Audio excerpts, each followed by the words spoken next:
All right, everyone. So my daughter just turned 7 months old, and I'm now reaching a point where I feel like I can actually share some lessons from my experience raising a new baby. Before, I felt like I needed to sort of read that book, so to speak, but now I'm getting to a point where I feel like I can start to write it a little bit. And of course, since this is JawHacks, the first lessons that I want to talk about have to do with breastfeeding. Now, the lessons I'm going to get into all have to do with how breastfeeding promotes nasal breathing. So let me just comment on why nasal breathing matters for a baby. And by the way, it matters for adults too, but perhaps even more so for a baby. So let's talk about why. So premise one, the overwhelming majority of facial growth happens in the first few years of life. Now, for those of us who are adults, that's tragic, but for those of us with newborns, that means we have an opportunity. Basically, how your baby's airway develops, how healthy they are, how beautiful their face becomes, depends on facial growth between ages, let's say 0 to 2, but maybe 0 to 4 if we're being generous. Anil Rama just said in my podcast with him that 60% of your face develops by age 4 and 90% by age 12. And that facial growth depends on what? On the tongue being able to perform its role as a natural palate expander, mewing. So the tongue suctioning on the roof of the mouth at all times and pushing the maxilla and the rest of the face up and forward. The tongue is the body's natural palate expander. So if a baby's mouth breathing, then its tongue obviously isn't functioning as a palate expander, because mouth breathing means the tongue is down on the floor of the mouth, and as a result, what you get is a face that sort of develops in this melted down and back fashion, right? Think like that adenoid face meme we've seen, or Napoleon Dynamite. Long, ugly, dweeby-looking face. No one wants their kid to become Napoleon Dynamite.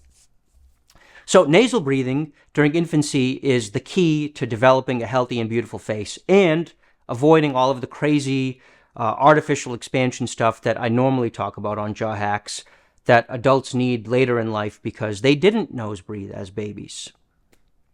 So that's the introduction. Now let's dive into lesson one that I've learned as a dad, which is that newborns seem to be, at least my newborn, seems to be anatomically prone to mouth breathing because of how weak and collapsible their tissues are in those early stages of life.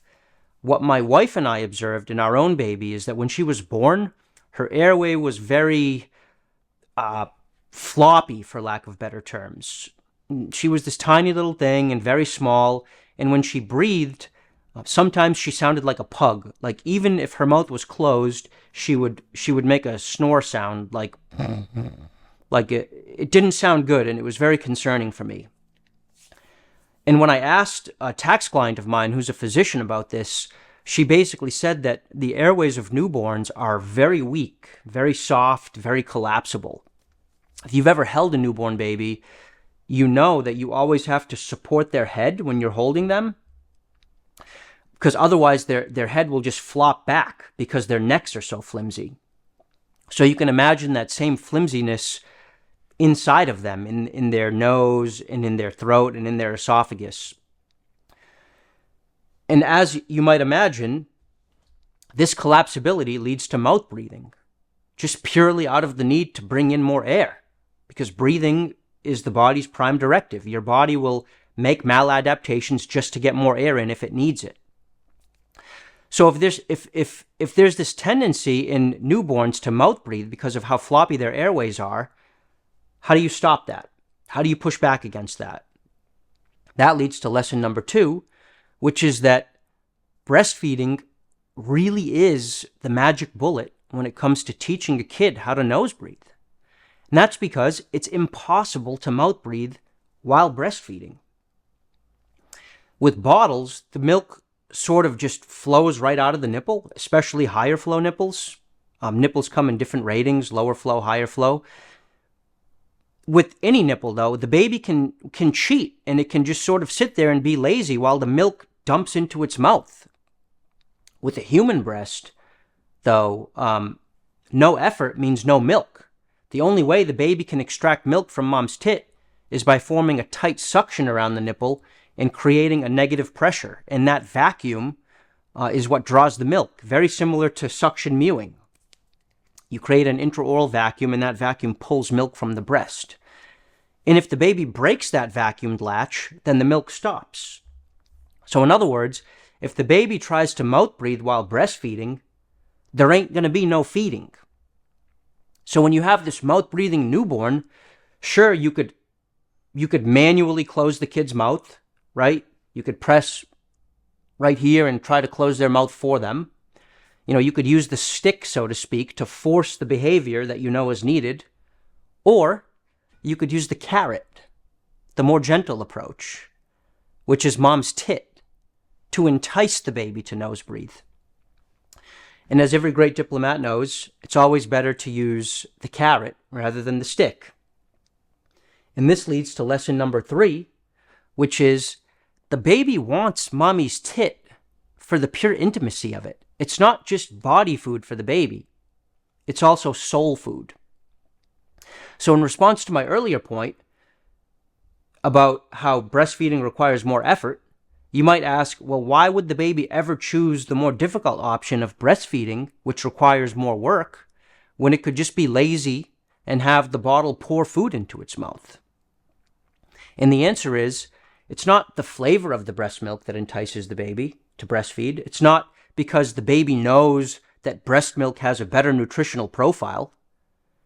If that were the case, then the baby would choose a bottle with pumped breast milk or with donor milk just as readily as it would choose to breastfeed. But that's not the case. The baby will choose the human breast over the bottle every time. So why is that?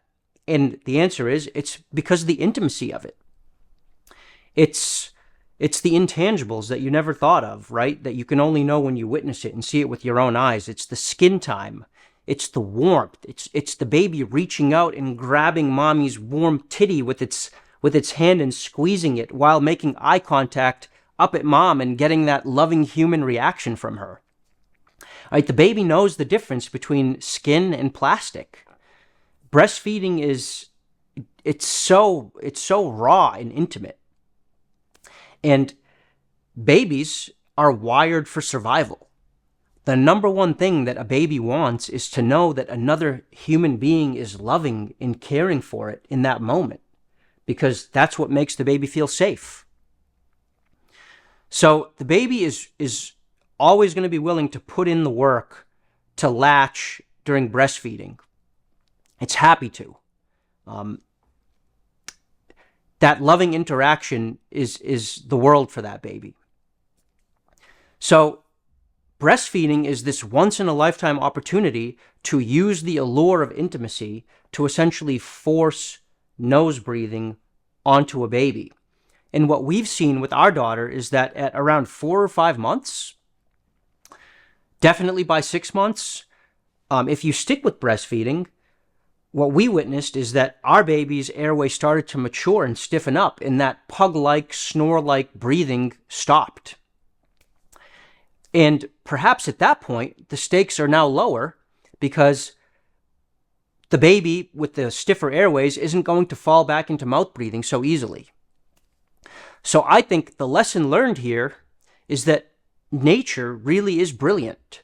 If we just follow natural law, in this case by breastfeeding, then God has sort of paved the way for us to succeed and grow healthy humans that don't require piezo saws and expanders and titanium plates as adults just to allow us to breathe and look normal. But there's a catch, of course, right?